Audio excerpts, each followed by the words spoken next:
মিত্র এবং শত্রু যা আমাদের সকলের জীবনে থাকে।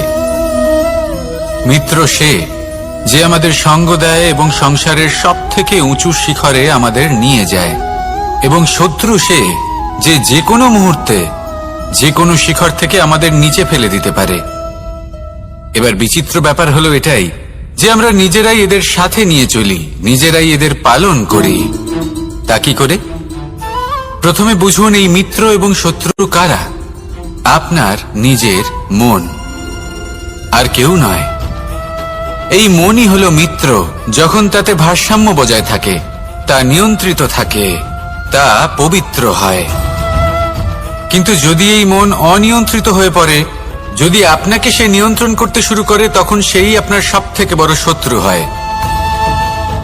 সেই জন্য এই মনের ওপর নিয়ন্ত্রণ রাখতে শিখুন, এতে ভারসাম্য বজায় রাখতে শিখুন। তাহলে আপনি এমন এক বন্ধুকে পাবেন যে আপনাকে এই সংসারের শিখরে পৌঁছে দেবে। আসুন আমার সাথে ভালোবেসে বলুন, রাধা রাধা।